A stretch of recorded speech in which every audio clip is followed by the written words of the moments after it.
आता एक महत्त्वाची बातमी आहे राज्यातील हवामानासंदर्भातली। मागील काही काळापासून सक्रिय नसलेला मान्सून राज्यात पुन्हा एकदा सक्रिय होतोय।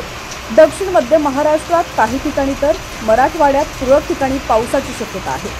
दक्षिण कोकणात अनेक ठिकाणी मध्यम पाऊस होऊ शकतो, तर उत्तर मध्य महाराष्ट्रात तुरळक ठिकाणी हलक्या पावसाची शक्यता आहे। पाहूयात आज राज्यात हवामानाची स्थिती कशी असेल।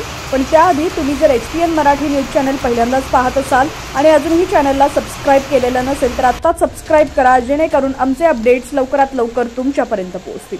आणि हीच बातमी जर तुम्ही आता फेसबुकवरती पाहत असाल तर आमच्या HPN मराठी न्यूज या फेसबुक पेजला देखील नक्की फॉलो करा। मुंबई शहर आणि उपनगरात ढगाळ वातावरण असेल आणि रात्री हलक्या पावसाची शक्यता आहे। किमान तापमान 26 तर कमाल तापमान 32 अंश सेल्सिअस असेल। कोकणात अनेक ठिकाणी मध्यम पाऊस पडेल। सिंधुदुर्ग जिल्ह्याला येलो अलर्ट देण्यात आलाय।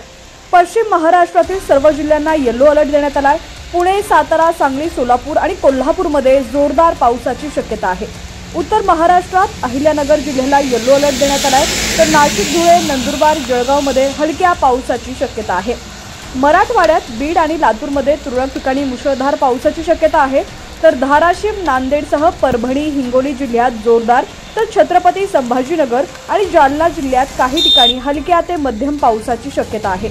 विदर्भात अकोला, भंडारा, गोंदिया आणि गडचिरोली या 4 जिल्ह्यांना हवामान विभागाने येलो अलर्ट जारी केलाय, तर उर्वरित जिल्ह्यांमध्ये ढगाळ वातावरण पाहायला मिळणार आहे।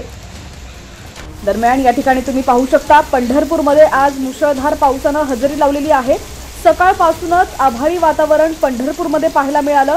अशातच मुसळधार पावसामुळे अनेक ठिकाणी सखल भागात पाणी साचलंय। मुसळधार पावसामुळे आठवडी बाजार परिसरात काही काळ नागरिकांची मोठी तारांबळ उडाली। मात्र जोराच्या पावसाने भाविकांसह पंढरपूरकर सुखावले गेलेले आहेत। तसंच सोलापुरात देखील 12 दिवसांनी पुन्हा एकदा पावसाची दमदार हजेरी पाहायला मिळते। जुलै महिन्यात अपेक्षित पाऊस न झाल्यानंतर ऑगस्टच्या पहिल्याच आठवड्यात पावसाची जोरदार हजेरी पाहायला मिळाली आहे। कालपर्यंत 21.8 मिलीमीटर पावसाची नोंद झाली आहे। शहरातील अनेक सखल भागात मोठ्या प्रमाणात पाणी साचलं। सोलापूर शहरात होत असलेल्या पावसानं खरीप पिकांना मात्र दिलासा मिळालेला आहे।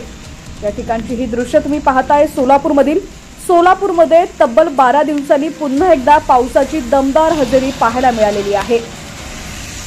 दरम्यान आता राज्यातील तुमचा जिल्हा कोणता आणि तुमच्या जिल्ह्यातील हवामानाची काय स्थिती आहे ती देखील आम्हाला कमेंट्सच्या माध्यमातून नक्की कळवा।